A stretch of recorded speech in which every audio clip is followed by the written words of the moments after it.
In a moment of television history as devastating as it was deserved, British talk show titan Graham Norton tore into Prince Harry with the kind of scathing precision normally reserved for disgraced politicians or D-list celebrities. During a fiery segment on the Graham Norton Show, the veteran host launched an uncharacteristically ferocious tirade against the ex-royal who, once again, is demanding British taxpayers foot the bill for his personal security.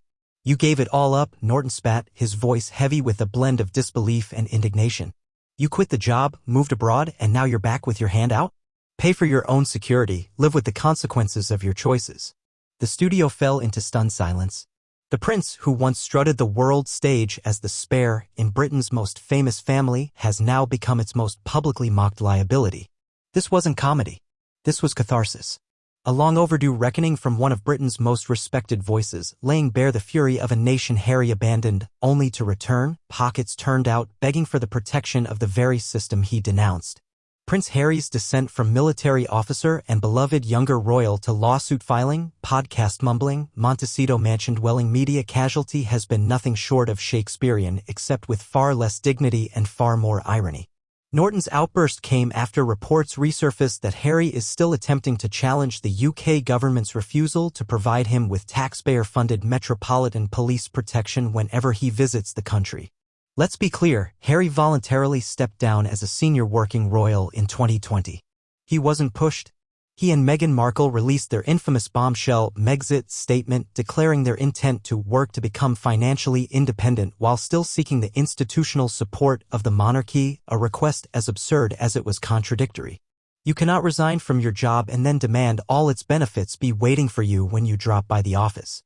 Yet that's exactly what Harry has done, repeatedly. "You made your bed, Harry, now lie in it without a blue light escort." "I don't care who you were," Norton said, jabbing the air with his pen. "You don't get to publicly trash the royal family, sue the tabloids, sue the government, call Britain racist, and then waltz back in asking for armed police escorts like you're still His Royal Highness. It doesn't work like that." Norton's comments struck a national nerve because he said what so many are thinking. Prince Harry's behavior since leaving the royal family has revealed a man who wants all the perks of royalty with none of the responsibility. He and Meghan have monetized their grievances with surgical ruthlessness, from the Oprah tell-all to the Harry and Meghan Netflix series, the Spare memoir, Spotify podcasts, and endless interviews in which the words "my truth" seem to excuse every distortion and, in a moment of television history as devastating as it was deserved, British talk show titan Graham Norton tore into Prince Harry with the kind of scathing precision normally reserved for disgraced politicians or D-list celebrities. During a fiery segment on the Graham and contradiction. And now, the same man who publicly declared the UK unsafe due to its media climate and described royal life as a prison is demanding state-funded bodyguards on British soil. The hypocrisy is staggering. Harry filed for a judicial review in 2021 against the decision to downgrade his security status. In March 2022, he was informed he wouldn't be receiving the same level of protection as working royals. Still, he insisted he should be allowed to pay for metropolitan police security himself, a request that was swiftly and rightly denied. Police protection in the UK is not a private commodity to be purchased by wealthy ex-royals on a whim. It's a national service bound by policy, not privilege. And yet Harry wouldn't let it go. The most recent appeal, rejected by the High Court in 2024, marked yet another legal defeat. It was the fifth case Harry has either filed or been involved in against the British press or the government in just 3 years.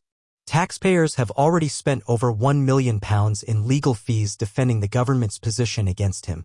Graham Norton's furious monologue wasn't just personal, it was political.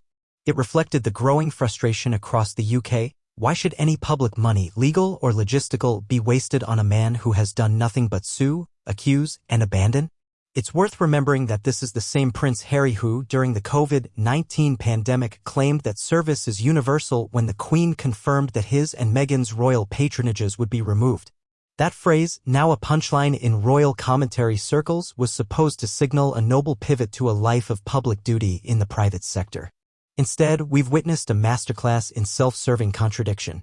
There is nothing universal about demanding elite, taxpayer-funded police protection while living a luxury lifestyle in California, surrounded by private security, walls, and bodyguards.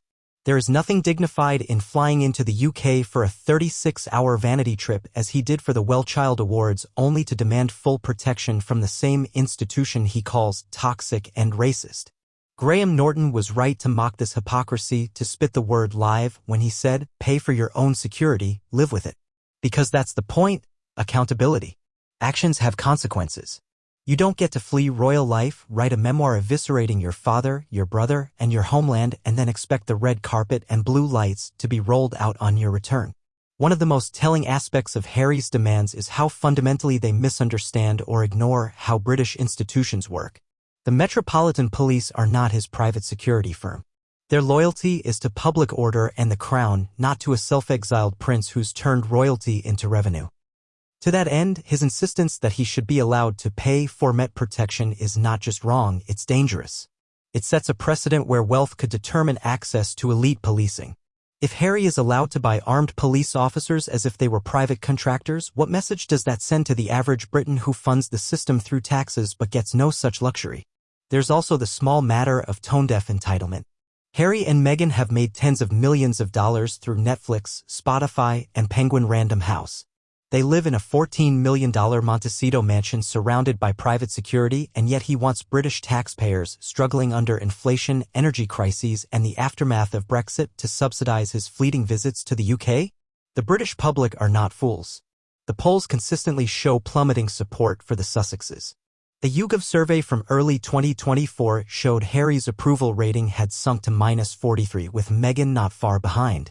And every time he opens another lawsuit, makes another demand, or launches another verbal grenade at the royal family, the ratings sink further.